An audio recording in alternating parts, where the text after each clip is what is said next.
Hello, everyone, and welcome back to Locked On Flames. Today, we're doing a little bit of a free agency tracker with Seth Toupal from Locked On Minnesota Wild, and from another playoff team doing nothing to ultimately losing one of their productive players. What are they doing? What does this mean for their future? And how about Marc-Andre Fleury signing another extension? You're Locked On Flames, your daily podcast on the Calgary Flames. Part of the Locked On Podcast Network, your team every day.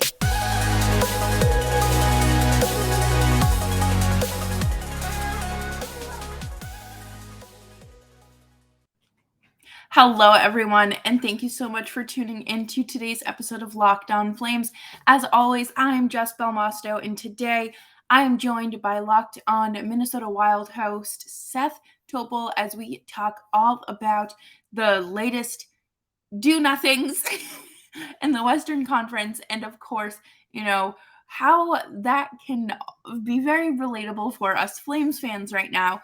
Now, when this is going up, this is pre-recorded because right now I'm currently on vacation, hopefully at Six Flags when you're watching this. So things could change, but let's dive right in.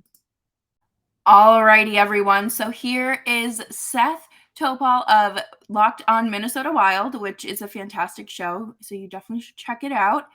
Seth, how are you doing today? Doing good. Just kicking my feet up and watching as all of this free agency craziness happens, and just wondering what Bill Guerin has up his sleeve. Absolutely. And, I think everyone was kind of just waiting for the first shoe to drop with Johnny Gaudreau signing and, Nazem Kadri even, who's still on the market. What are some initial needs for the Wild, and who do you think would be a good fit or would have been a good fit?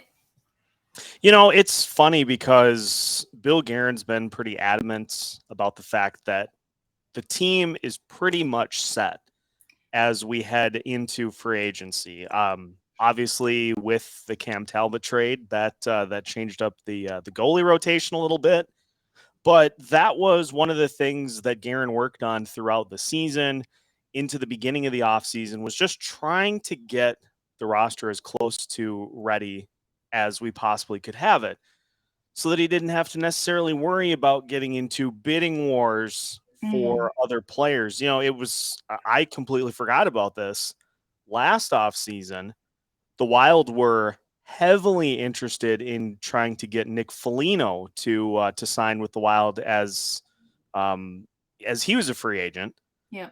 Didn't end up working out because it kind of got dragged out, and the Wild tried to make it happen, but they had a particular number they weren't going to go higher than. Ended up going to Boston, I believe, and Yeah. he's trying to avoid those types of situations. Now, obviously, looking for like a bottom six guy to just throw into the mix as maybe somebody that can start, otherwise be like that 13th forward, and maybe somebody on defense as well. But what we see is pretty much what we're going to get, unless somebody absolutely just makes too much sense to slot into the puzzle. But, I joked after the draft before free agency, I said, geez, Bill must have a vacation planned or something, because it seems like everything is basically just ready to rock, with the exception of some tinkering in free agency. I was going to say, he must be planning a nice vacation somewhere where there's like no cell phone reception, there's no Wi-Fi, because he doesn't sound like, not that he doesn't want to do work, but he doesn't, like you said, he doesn't want to get into the nitty-gritty of the bidding and trying to outsmart and outplay another GM.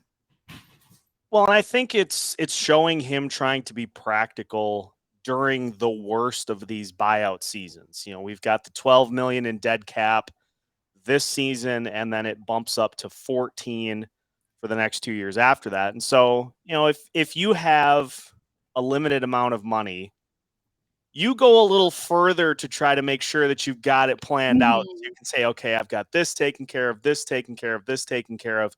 Here's what I have left. And so he's been trying to, I think, just have as much taken care of as he possibly can. And yeah, if he finds somebody that just is a really great value, they're going to go for it. But you look at where this team is set pretty much, and Kevin Fiala's spot you'd expect will be taken over by Marco Rossi. The backup goalie situation, it's going to be Philip Gustafson. I think there was some question as to if he would be on the NHL roster or not.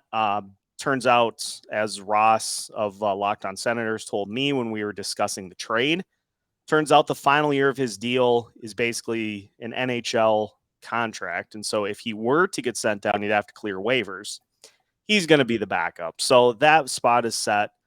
So really you're looking for depth guys, and they made a few Iowa signings just to kind of bolster the AHL team. Mhm. So at this point you're window shopping, you're looking for maybe one or two pieces, and that's really about it.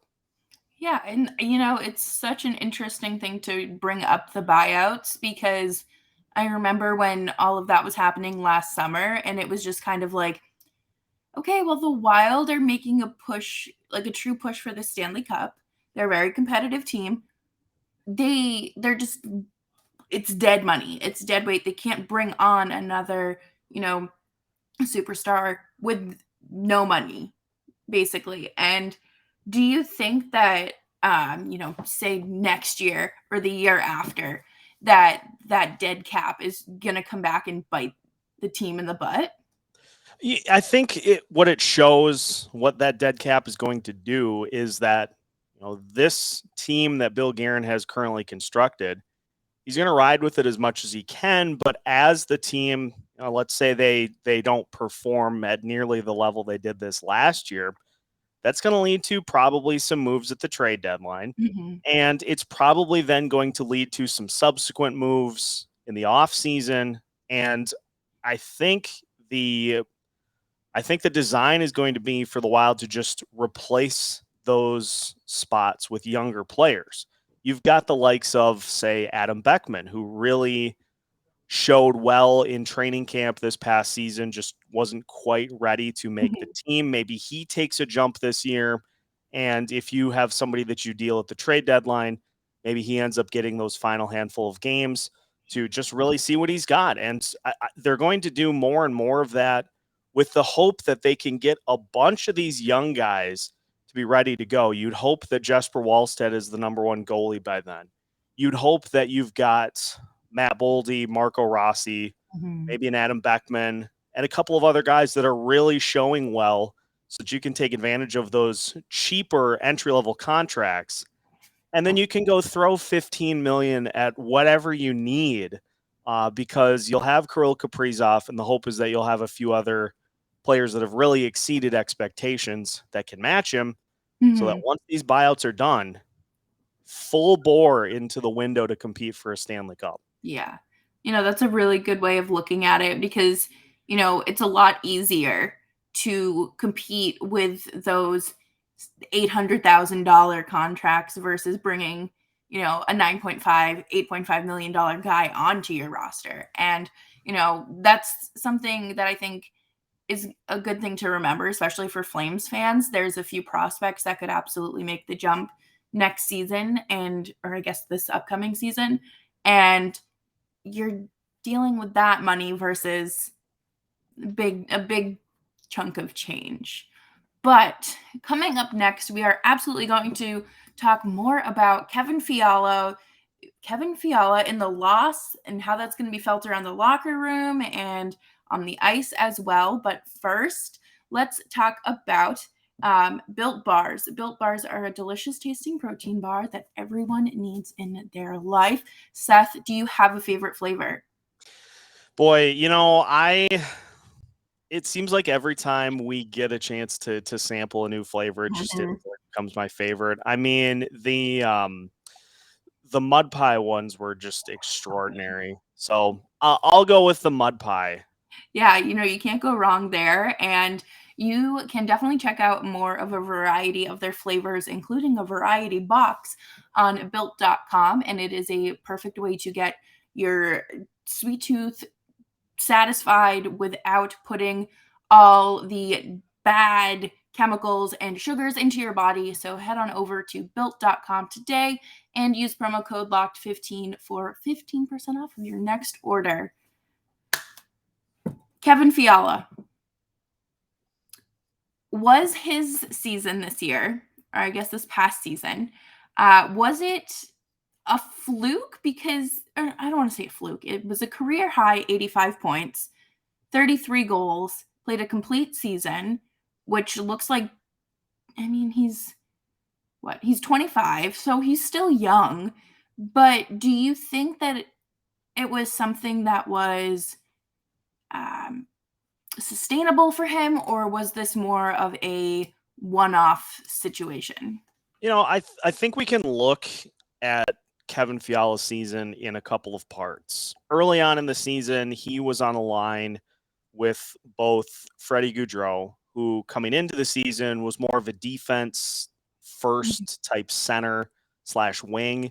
So he was on the line, and there was a rotation of guys: Victor Rask, Nick Bugstad. There just wasn't that other kind of go-to wing that he could really complement and bounce off of with his play. And so started the season off pretty slow in terms of goals. He's got a good motor as it is. He's a good competitor. So those that look at the box scores kind of point to the lack of goals, but those that watch the games on a daily basis, they're like, yeah, he's still motoring pretty good.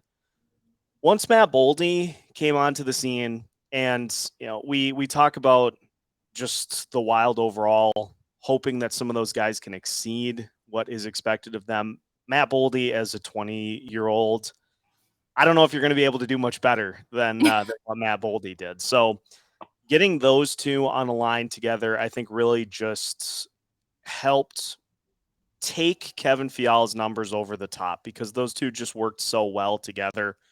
And so looking at him, removing him from the equation, I don't necessarily believe that it's going to lead to his numbers dropping. I think it just underscores how important it is to have a complement wing for a player like that. We see on a nightly basis Kirill Kaprizov, Matt Zuccarello, just magic complementary wings that are working together on that line. Fiala and Boldy were the same way. And so if the Kings can give him a complement wing on whatever line he ends up, I would assume he'll be on the top line. Yeah. The Kings were one of the weirdest teams in the NHL last year, so I would assume he'll be top line. But if they can give him a complement wing on that top line, he's going to perform at a similar level. Now, I think he can be an 80-point guy in the NHL. I think he can be a 30-goal scorer, because there are a lot of factors. He's just hitting his peak. So he's just hitting his age 25 season, which is where you expect players to really kind of take off. So could be that. Could be some of the Matt Boldy connection. I'm not doubting that he'll be able to have similar levels of success.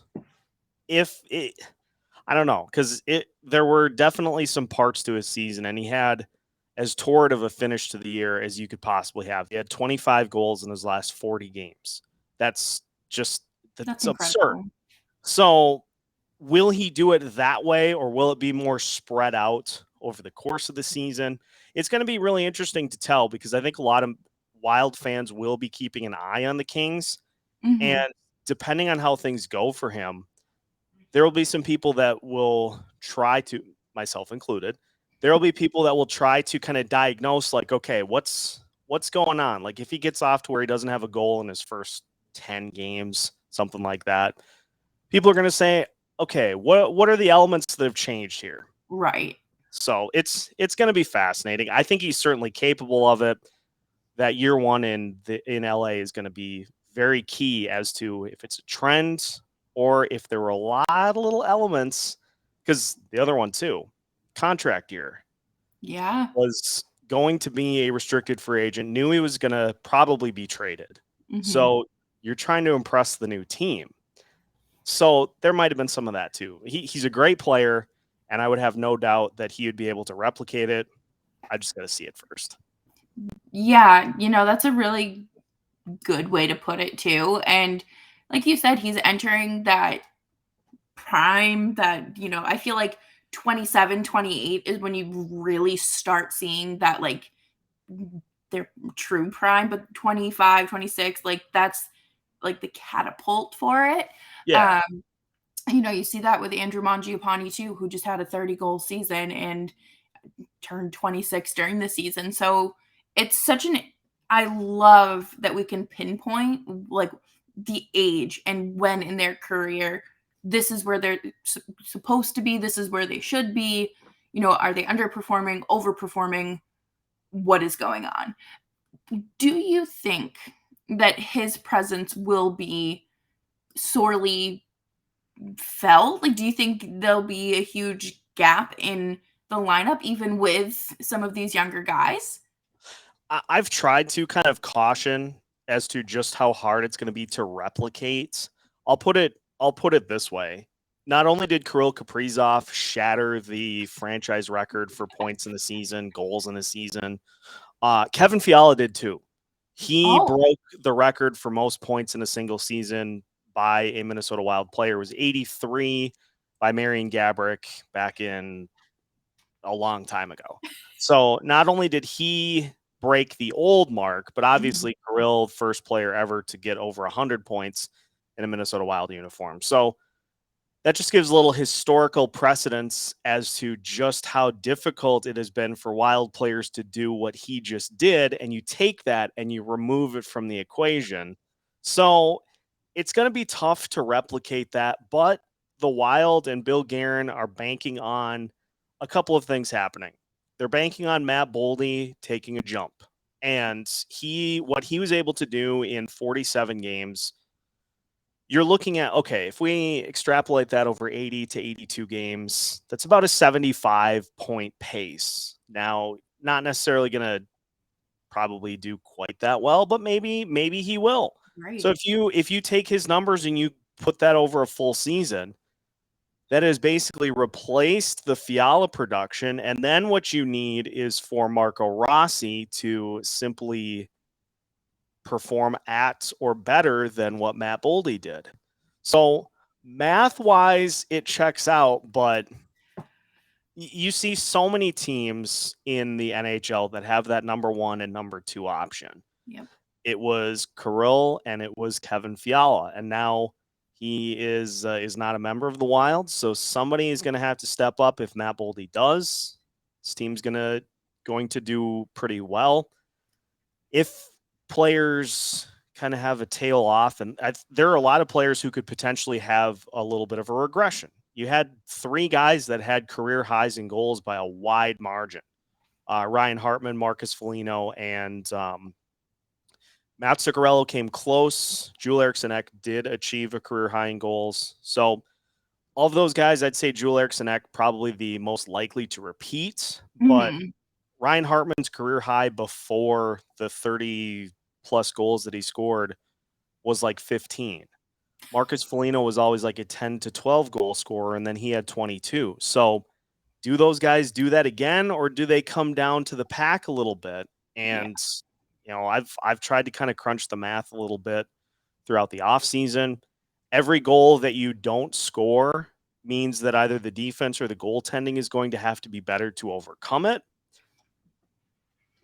So time will tell. Yeah, no, that's definitely a sticky situation.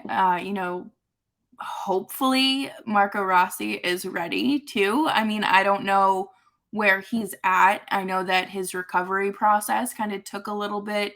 Um, Terrifying story there, but how is he doing? What's the latest with him?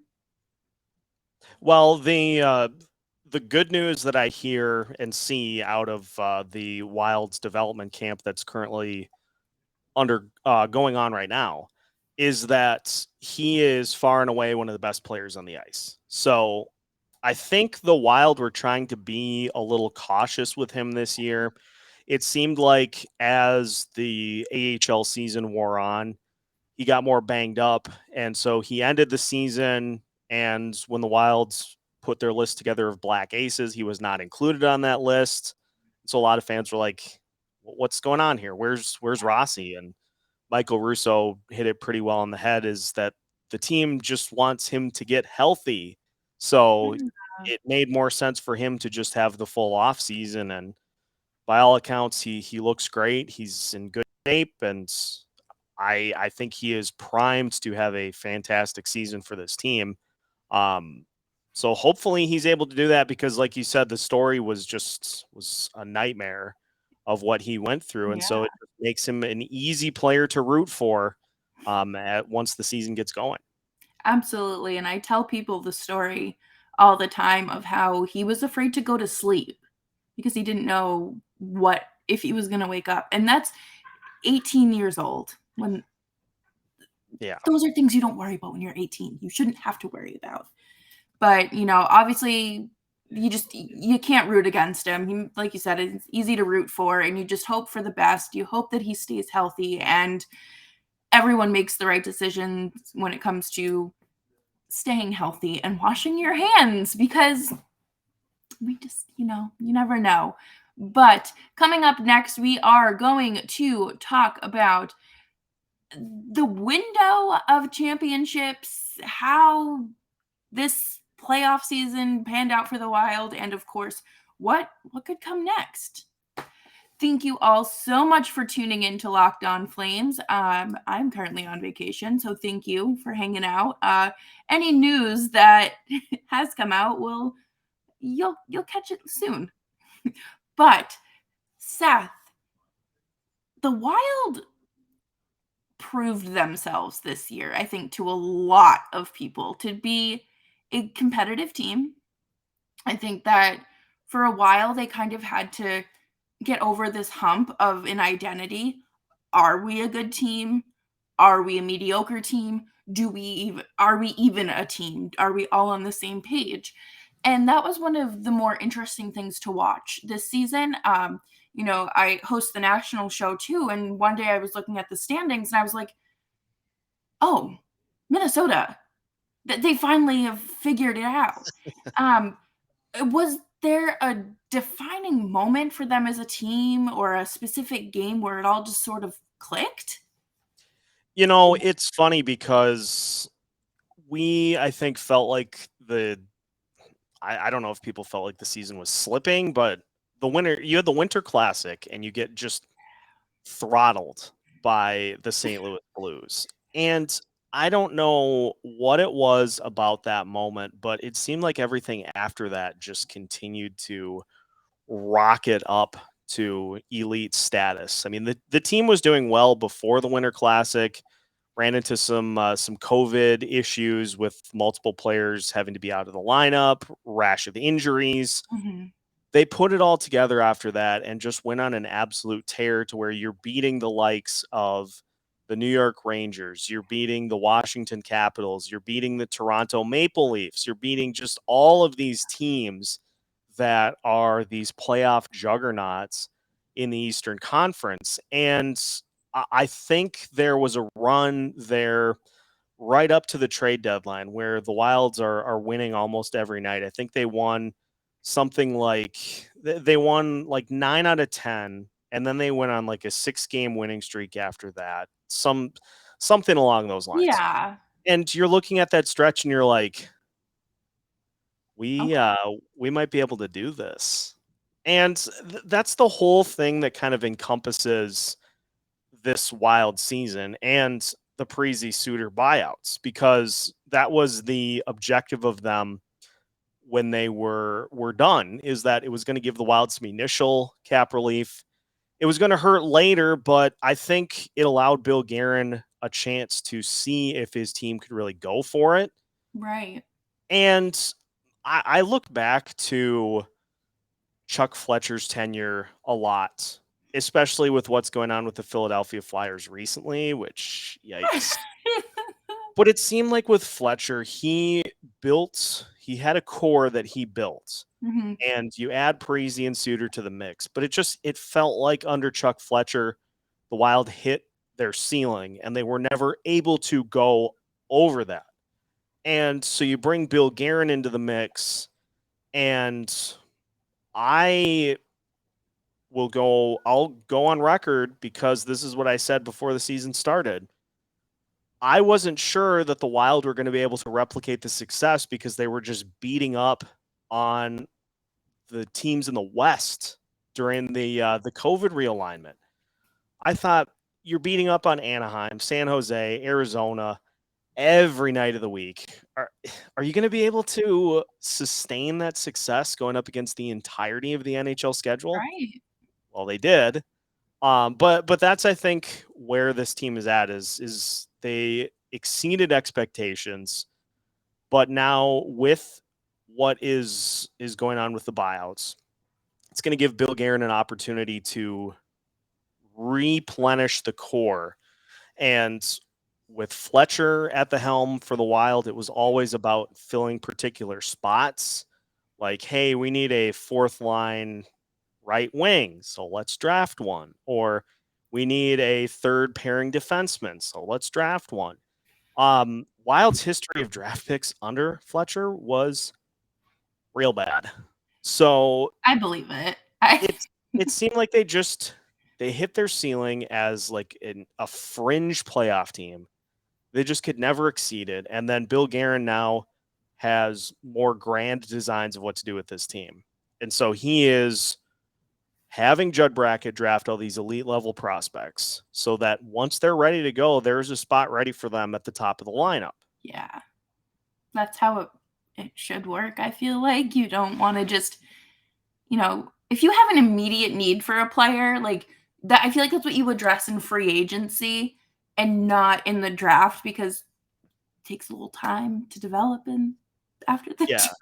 Now, again, I'm not a general manager. I don't pretend to be one on TV, but I have watched enough hockey to have some semblance of an idea of how things work. And I just feel like we need a case study on Chuck Fletcher and how I don't know. Again, he's one of the GMs that I feel like might not even consult a magic 8 ball, but he does something and he can rationalize it.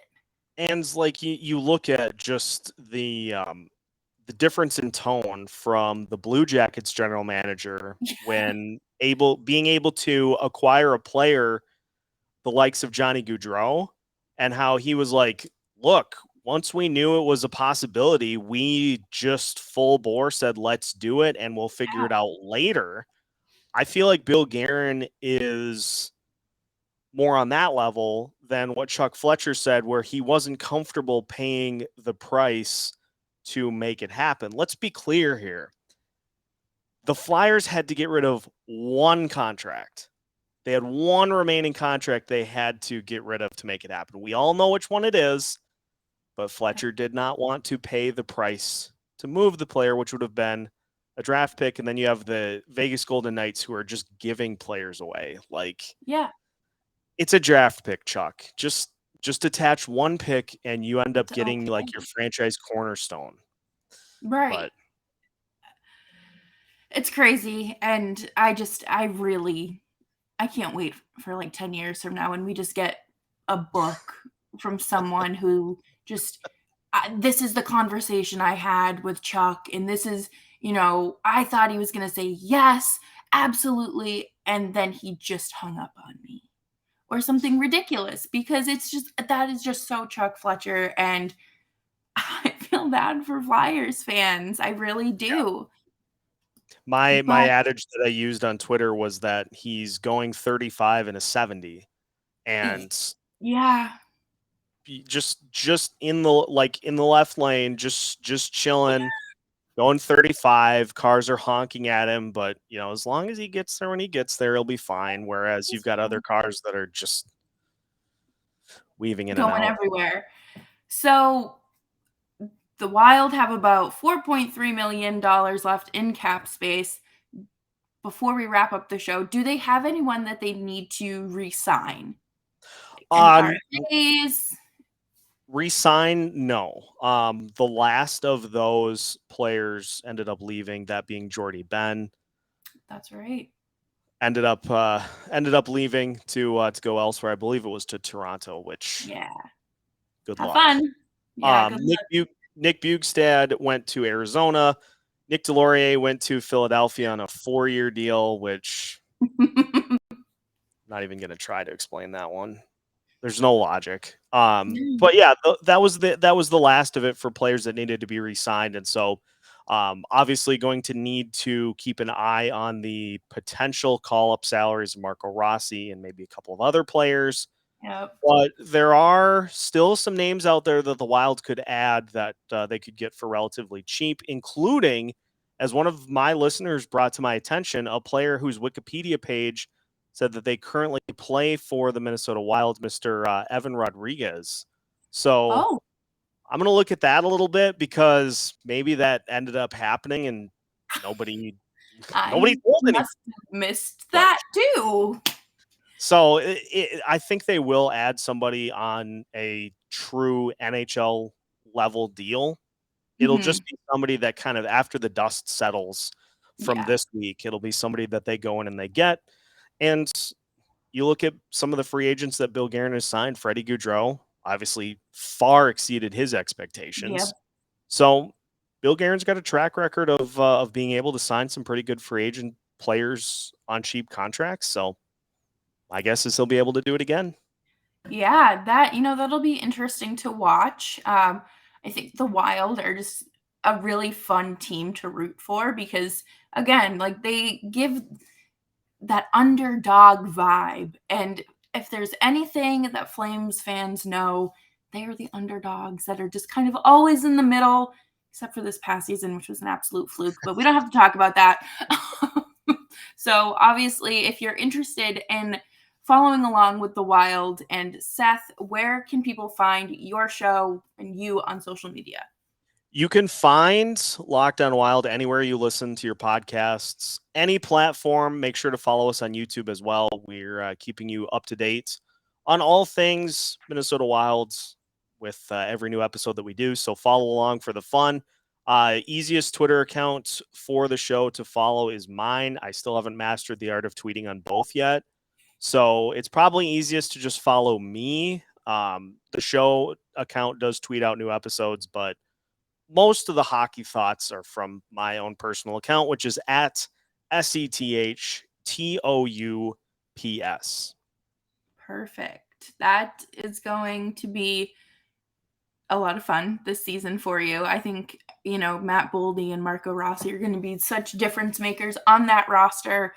We got a sneak peek at what Boldy can do, and who doesn't love a good little Boston boy? So, I'm a little biased there, but thank you so much, Seth, for joining us. Do you have anything you'd like to add before we close out today's show?